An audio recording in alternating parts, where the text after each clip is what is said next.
Catalunya és terra de vins, un territori amb més de 65.000 hectàrees de vinya emparats en 12 denominacions d'origen vitivinícoles. Les grans guies mundials tenen una gran consideració pels vins amb accent català, i aquests són inclosos molt sovint a les cartes dels millors restaurants.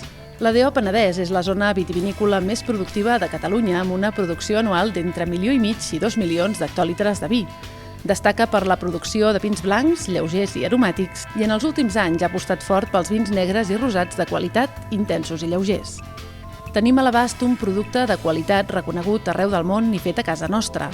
Només ens cal aprendre a disfrutar-lo.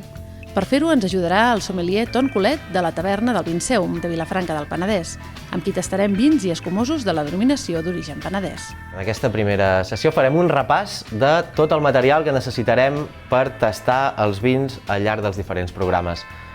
Necessitarem una copa. En aquest cas n'hem posat dues. Una pels escumosos i una pels vins tranquils, pels vins que no tenen bombolles. No fa falta que aneu a comprar una copa específicament per poder tastar, però sí que us recomanaria que féssiu servir a cada tast la mateixa copa.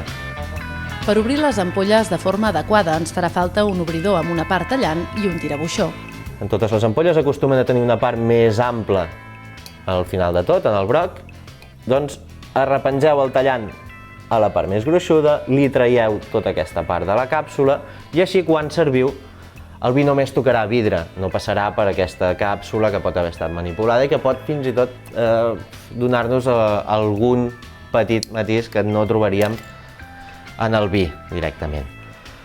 El vi ens aporta un ampli ventall d'estímuls sensorials que cal saber percebre per poder-ne gaudir. El Ton ens explica les 3 fases que conformen la degustació d'un vi: la visual, l'olfactiva i la gustativa. En la fase visual analitzarem 3-4 petits aspectes. Un serà el color, això ho farem mirant directament, si veiem el peu de la copa des de dalt, és que serà un vi més aviat de capa baixa, de poca intensitat de color. Després agafarem la copa, la inclinarem en uns 45 graus i mirarem el rivet. Aquí veurem que canvia una miqueta, hi ha altres matisos de color i ens servirà per fer-nos una idea de l'edat que pot tenir aquest vi.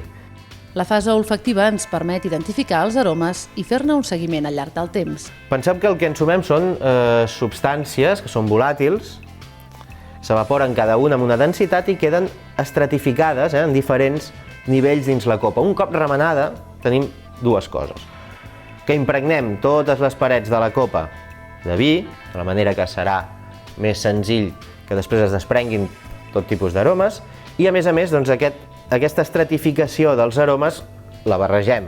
Un cop remenat el vi, els aromes s'accentuen i en podem detectar 3 tipus: els primaris, els secundaris i els terciaris.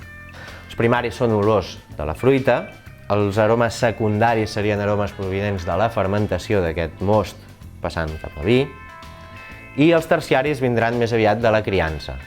Seran aquests aromes més de torrats, de vainilles, de cuirs, tabacs, totes aquestes coses que venen més de la bota i del temps d'evolució d'aquest vi que no pas de la fruita. Després d'haver observat i olorat el vi, arribem a la fase fonamental del tast, la gustativa.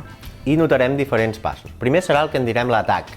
L'atac és quan el vi ens toca la punta de la llengua, ens comença a despertar una miqueta les papil·les. Després hi ha tot el pas per boca. El pas per boca és quan el vi va entrant-nos, notarem tot el volum, si pesa més, si pesa menys. I per últim, el que notarem serà el que en direm el postgust. Postgust és aquesta sensació un cop ens haguem empassat el vi, si el vi ens deixa aquest gust a la boca, si ens fa salivar més, si ens fa salivar menys. És una cosa més senzilla del que sembla explicant al primer moment.